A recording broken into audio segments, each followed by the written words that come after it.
What's going on, people? So, got this here bag with this here box with these here shoes, right? This comes from Champs Sports, right?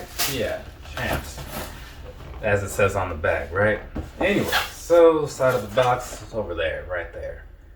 Now this particular pair of 12s, right? When I first saw them, I was like, okay, that's fine. I mean, it's not bad. I'm not super overwhelmed by amazingness or whatever. So I just didn't care a whole lot. I figured I'd go for them because I always do when 12s come out, for the most part. But I just wasn't thinking I'd care a whole lot to actually get them. But then I heard that it was a utility release, and I was like, oh, well, that kind of changes some things. So I do like my utility shoes. I've done a number of reviews on those, right? I actually have a winterized pair of these. It's not quite utility, but maybe you can consider it that. But either way, so I put the raffle in, won the raffle, and now here we are to talk about these things. So, what is this called? This is the Air Jordan 12 Retro in the utility grind colorway. Pretty sure that's right. Anyways, so let's go ahead and get on into this, start talking about some things. This one here, because I usually use the right shoe for the reviews. So, we're going to kick this thing off with the bottom, right? So down there, what you're looking at is pretty much going to be a very similar outsole to what you've seen before on Jordan 12s, but it kind of has a bit of a styling more in line with like the Space Hippies and all that, because, you know, it's got that grind thing going on down there, right? All that recycled material type look. So, pretty cool. I do like the way it comes off on there, so that's alright. Moving on up here to the midsole, right? Peeking through, you do have a little bit more of that grind stuff from the bottom, and that goes all the way around, of course, to the back where you have the 23.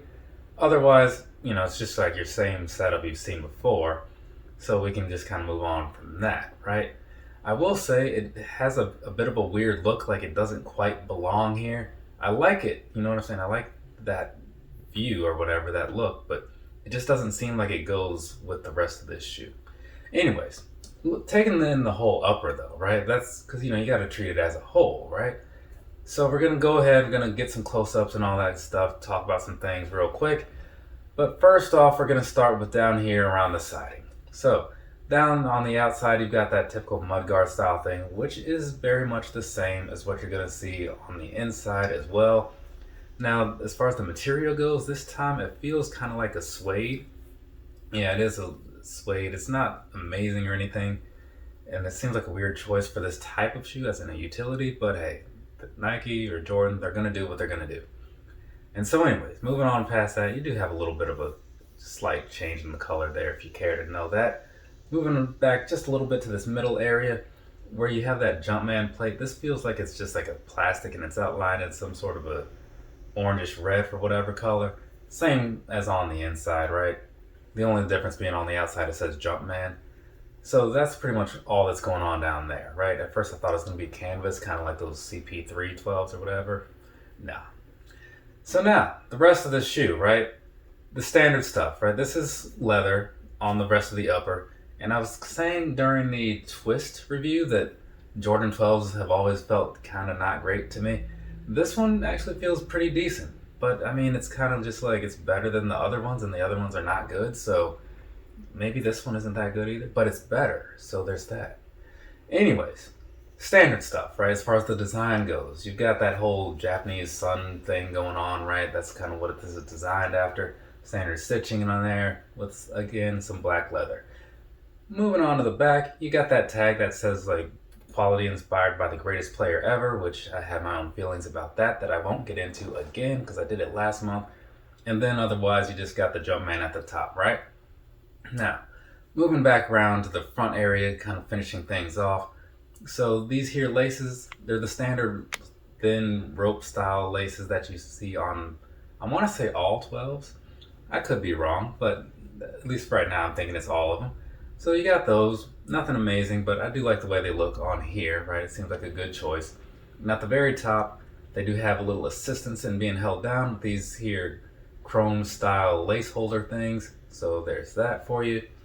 And now, looking in here a little bit closer behind the actual laces. So across the tongue, which is kind of a weird stiff mesh feel, which is kind of what you'd expect from a utility shoe. You have the 2-3 TWO and then the 3 at the bottom. So that's going to be in black, but it has kind of like that orangish red outline like you saw on the side. So it kind of gives it a cool look from the right angles, you know? And then at the top, in that same style, you do have the Jumpman up there. So again, black with like the shadow for the orange and red kind of color. So not bad. And then behind that, the tongue getting on into the inside of this, which is not really cooperating with me. So the back of the tongue feels very much like your standard kind of like nylon-y type of feel. Not as smooth as it is on like those recrafted Air Max 90s and stuff. But hey, it's fine. I mean, it's good enough for the greatest player ever, right? Anyways, moving on to the rest of the sock liner here. Sock liner is going to be feeling pretty much the same as the back of the tongue, which is overall pretty soft, so don't get me as talking down on it, because it's not bad. It's just, you know, fine. Anyways, down there on the insole, what you're looking at is pretty much that reddish orange color with a black Jumpman. So that is about it for you. I think we've covered everything there is to talk about as far as the visual of this shoe goes. So now we're moving to the second part, which is the whole piece of me talking about what I feel about it, right? Some people actually watch this part. Other people just skip to the next part, which is the sizing. Screw them. Okay. I do really like the way these came off overall, right? They've got some missteps, in my personal opinion. I'm not a huge fan of using the suede on here. I think it was weird to do that. This orange piece, this orange red on the outside, I get what they're going for there because there's some of that on other portions of the shoe, but I think they should have left it on the other portions of the shoe because it just, much like that grind stuff at the bottom, looks a little out of place. But they did kind of step it up a little bit with like this leather quality and all that stuff, so on that side they do win some points back.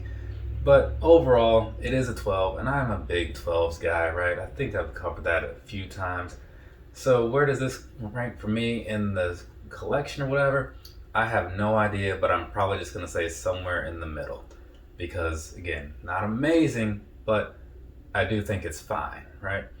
So past that, I don't know, again, I don't know why they designed these in the way that they did, because past the name, it just does not say utility to me. But maybe there's more to it, and the truth is, I don't pay a whole lot of attention to sneaker releases. I don't read into things to see why things are what they are. I honestly don't care. I just look at it, and if the visual is decent, or it's a 12, then I go for it.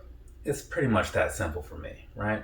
You probably noticed that from the stuff that I buy. I'm not really a big hype guy, just more knowledgeable guy, and if you actually listen to the reviews. I just like what I like, you know, and dislike what I dislike. And this sits somewhere right there in the middle. Not quite sure exactly where, but again, somewhere right in the middle. So that concludes my thoughts and whatnot. Take from that what you will. And now we can get this thing finished up. Talk about some size and comfort and all that stuff. Okay, so sizing wise first, right? It's a little complicated in a way for the Jordans for me, right? Because I have a true to size 9.5 foot, right? That's what works for me. When it comes to Jordans, I generally go down half a size because I like a more snug fit. Since I'm used to like running shoes and whatnot, it's just what I'm into. However, with the Jordan 12s, I tend to find that they fit big. So those I usually go down a half size more. What I want you to walk away from this with is to go down half a size from whatever your normal size would be, right? Especially in like a Jordan. Or just you're down half from your normal true to size, right? But if you've been following along and you were able to do the math, that obviously means that for me, I go down a whole size for the most part. So in some cases that might work for you. Now different shoes are cut a little different, right? So your results may vary. But just know that it's pretty much a safe bet to drop down by half, right? Unless you just like your shoes to feel like, you know, tissue boxes on your feet or whatever. Do whatever you want to. Doesn't much really affect me. Now the comfort though, the comfort here, I've said it before and I'll say it again, it's not amazing, right? They do have that Zoom Air thing going on down in there. So this is gonna put you, as a lot of people say, on the more comfortable end of the spectrum when it comes to Jordan releases, at least like the older ones, you know, before they started modernizing things. So I guess like the, you know, say 1 through 12 or 13 or something like that.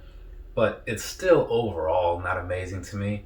So if you're into comfortable shoes, you may want to look somewhere else, but I think you probably already knew that. If you're just looking for a shoe for looks or for nostalgia reasons, which I think that's like 99% of the people buying these things, then you don't really care, do you? And I get it. I totally do. But overall, when it comes to the comfort of these things, can you walk around in them all day? I mean, you can. I don't like to do it, but you know, it's happened in the past. I just try to avoid it when it's possible. So there is that piece of it. But past that, I'm not going to drag this one out too long because I feel like I've said everything I need to say already. So we can go ahead and get this portion of the video wrapped up, which is actually the last portion. So we can get the whole video wrapped up now.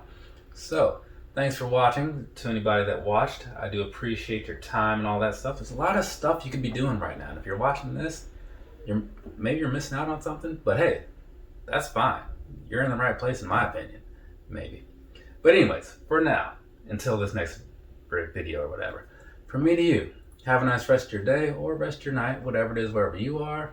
I got to record a video about what's that thing called? An up-tempo? Yeah, an up-tempo. Got one of those finally. So I'm going to go ahead and do that. Later, people.